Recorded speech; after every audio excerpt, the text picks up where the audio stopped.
দৃষ্টি ফাউন্ডেশনের পক্ষ থেকে আমি নির্মল শাস্ত্রী চলে এসেছি একটা আলোচনার বিষয় নিয়ে। তো আজকে যে বিষয়টা নিয়ে আলোচনা করব সেটা হচ্ছে রুদ্রাক্ষ। আমরা সবাই রুদ্রাক্ষ সম্বন্ধে পরিচিত, সবাই জানি। এই রুদ্রাক্ষের কিন্তু অনেক প্রকারের হয়, একমুখী থেকে শুরু করে বিভিন্ন প্রকারের মুখী হয়। আজকে এই রুদ্রাক্ষের 1 থেকে 14 মুখী রুদ্রাক্ষ এবং প্রত্যেকটা রুদ্রাক্ষের আলাদা আলাদা কার্যকরী ক্ষমতা এবং প্রত্যেকটা রুদ্রাক্ষ কোন ইষ্ট দেবতাকে নির্দেশ করছে এবং তার ফলাফল 1 থেকে 14 মুখী পর্যন্ত আজকে এই রুদ্রাক্ষ নিয়ে আমি বিস্তারিত আলোচনা করব। আপনারা সঙ্গে থাকবেন এবং তার সাথে এটাও বলবো যে 1 থেকে 14 মুখী রুদ্রাক্ষ কোন জায়গাটাকে নির্ধারণ করছে এবং তার ইষ্ট দেবতা কে। ঠিক আছে? একমুখী রুদ্রাক্ষ এক্ষেত্রে দেবাদিদেব মহাদেবকে কিন্তু নির্দেশ করছে। একমুখী রুদ্রাক্ষ আমরা কেন ধারণ করব? আধ্যাত্মিক উন্নতি, আধ্যাত্মিক চিন্তন এবং মনের একাগ্রতা। অনেকেরই থাকে মনে একটা অস্থির ভাব, মনে কোনো স্থিতি থাকে না। এই প্রকার জাতক বা জাতিকাদের জন্য এই একমুখী রুদ্রাক্ষ, যা কিনা মহাদেবকে নির্ধারণ করছে, এই একমুখী রুদ্রাক্ষ আধ্যাত্মিক চিন্তা এবং তার সাথে একাগ্রতা এটা কিন্তু বৃদ্ধি করায়। দুমুখী রুদ্রাক্ষ হচ্ছে অর্ধনারীশ্বরকে নির্দেশ করছে। অর্ধনারীশ্বর এখানে সম্পর্কের কিন্তু ব্যালেন্স। কিছু মানুষ থাকে যাদের কিনা সম্পর্কের সবসময় টানাপোড়ান থাকে, অকারণে মানুষ ভুল বোঝে।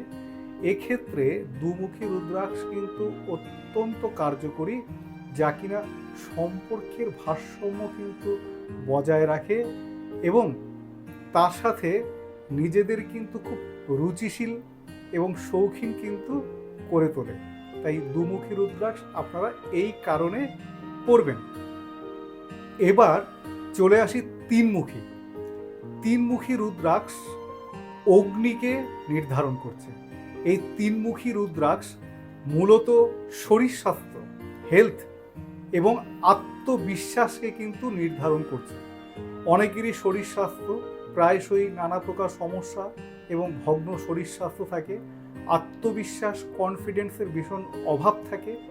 এদের জন্য এই তিনমুখী রুদ্রাক্ষ, যা কিনা অগ্নিদেবকে নির্ধারণ করছে, এটা কিন্তু আপনাদের জন্য অত্যন্ত লাভদায়ক।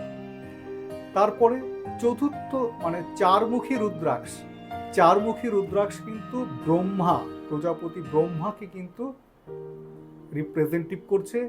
এই চারমুখী রুদ্রাক্ষ কাদের জন্য সঠিক? যাদের স্মৃতিশক্তি, বাকশক্তিতে সমস্যা রয়েছে তাদের জন্য। মূলত চারমুখী রুদ্রাক্ষ কিন্তু জ্ঞান প্রদান করে। চারমুখী রুদ্রাক্ষ কিন্তু আমাদের বাক্য সংযম আনে, তার সাথে নিপুণ সূক্ষ্ম বুদ্ধির অধিকারী। এক্ষেত্রেও কিন্তু চারমুখী রুদ্রাক্ষ আমাদের জন্য বিশেষ কার্যকরী। পাঁচমুখী রুদ্রাক্ষ শিবের রুদ্ররূপ, তা কিন্তু শান্ত, শান্তি এবং দীর্ঘায়ু কিন্তু দেয়। অনেকেরই জন্মছকে নানা প্রকার যে ফাড়া থাকে, তাদের জন্য এই পাঁচমুখী রুদ্রাক্ষ কিন্তু অত্যন্ত কার্যকরী। এ কিন্তু স্বয়ং দেবাদিদেব মহাদেবের রুদ্ররূপকে কিন্তু নির্ধারণ করছে, যে কিনা শান্তি, সুস্থতা এবং দীর্ঘ আয়ু, তার সাথে এই যে নানা প্রকার যাদের ফাড়া রয়েছে সেই জায়গাগুলোও কিন্তু প্রতিহত করে। ছমুখী হচ্ছে ভগবান কার্তিককে কিন্তু নির্ধারণ করছে। ছমুখী রুদ্রাক্ষ কাদের জন্য? ইচ্ছা শক্তি, যাদের মধ্যে খুব কম, মনের উদ্দীপনা, কোনো কিছু করার একাগ্রতা যাদের মধ্যে কম, তাদের জন্য কিন্তু এই ছমুখী রুদ্রাক্ষ অত্যন্ত কার্যকরী। এই ছমুখী রুদ্রাক্ষ কিন্তু শিল্পকলা, সাহিত্য এই জায়গাগুলোকেও কিন্তু নির্ধারণ করছে। আর এখানে এই যে কার্তিক ছমুখী রুদ্রাক্ষকে নির্ধারণ করছে, এ কিন্তু গবেষণামূলক কাজেও কিন্তু এই ছমুখী রুদ্রাক্ষ অত্যন্ত কার্যকরী। সাতমুখী, এই সাতমুখী রুদ্রাক্ষের দেবী হচ্ছে কিন্তু স্বয়ং মা লক্ষ্মী। এই সাতমুখী রুদ্রাক্ষ ধন, সম্পদ, বৈভব্য, ঐশ্বর্য এর কারক কিন্তু হচ্ছে এই সাতমুখী রুদ্রাক্ষ। এই সাতমুখী রুদ্রাক্ষ কিন্তু মা লক্ষ্মী স্বয়ং সেখানে কিন্তু বিরাজমান করে।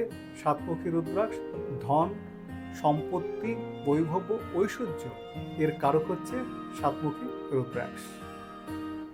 এইবার চলে আসি অষ্টমমুখী।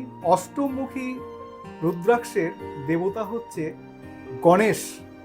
গণেশ হচ্ছে সর্বপ্রকার বাধা দূরীকরণ। কিছু মানুষের থাকে প্রত্যেকটা ক্ষেত্রে প্রত্যেকটা কাজে বাধা, তাদের জন্য এই আটমুখী রুদ্রাক্ষ যা কিনা গণেশকে নির্ধারণ করছে, এ কিন্তু বাধাহীনভাবে জীবনকে সুন্দর সুষ্ঠুভাবে এগিয়ে নিয়ে যেতে সাহায্য করে। নমুখী রুদ্রাক্ষ। নমুখী রুদ্রাক্ষ হচ্ছে স্বয়ং মা দুর্গা, সাহস, শক্তি, তার সাথে আমাদের এনার্জি, এটাকে কিন্তু নির্ধারণ করে। এইখানে এই যে নমুখী রুদ্রাক্ষ, নমুখী রুদ্রাক্ষ কিন্তু এখানে মা দুর্গা স্বয়ং তার মধ্যে কিন্তু বিরাজমান। সাহস, শক্তি, কর্মক্ষমতা, এই টোটাল জায়গাগুলোকে কিন্তু নমুখী রুদ্রাক্ষ নির্ধারণ করে। দশমুখী রুদ্রাক্ষের দেবতা হচ্ছে স্বয়ং বিষ্ণু। দশমুখী রুদ্রাক্ষ আমাদের নেতিবাচক সুরক্ষা কিন্তু দেয়। আমাদের মধ্যে নেগেটিভ এনার্জি অনেক সময় মনের মধ্যে বিস্তার করে, তা কিন্তু এই দশমুখী রুদ্রাক্ষ, অর্থাৎ এখানে বিষ্ণু অবতার, এখানে বিষ্ণু স্বয়ং বিরাজমান, এখানে কিন্তু নেতিবাচক দিক থেকে আমাদের সম্পূর্ণ দিক থেকে সুরক্ষা দেয়। এগারোমুখী রুদ্রাক্ষ। এগারোমুখী রুদ্রাক্ষের দেবতা হচ্ছে স্বয়ং হনুমান। সে কিন্তু সাহস, ধৈর্য এবং তার সাথে কোনো কিছু কর্ম করার উদ্যোগ সেটা কিন্তু দেয়, এবং শারীরিক মানসিকভাবে তার মধ্যে কিন্তু প্রবল একটা ঊর্জার কিন্তু সৃষ্টি করে। বারোমুখী রুদ্রাক্ষ, তার ইষ্ট দেবতাকে সূর্য স্বয়ং। যারা লিডারশিপ অর্থাৎ কোনো কাজে নেতৃত্ব দেওয়ার প্রয়োজন তাদের জন্য বলবো এই বারোমুখী রুদ্রাক্ষ কিন্তু অত্যন্ত কার্যকরী, যা কিনা স্বয়ং রবিকে, এবং রবি হচ্ছে তার ইষ্ট দেবতা। তেরোমুখী রুদ্রাক্ষ। তেরোমুখী রুদ্রাক্ষ কিন্তু তার ইষ্ট দেবতা হচ্ছে কামদেব। সৌন্দর্য, রসবোধ, তার মধ্যে আকর্ষণীয়তা এই তেরোমুখী রুদ্রাক্ষ কিন্তু বাড়ায়।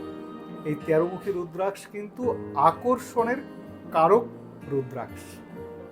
চোদ্দমুখী রুদ্রাক্ষ, এখানেও কিন্তু দেবাদিদেব মহাদেব, এখানে উনি সদাশিব অবস্থান করছে।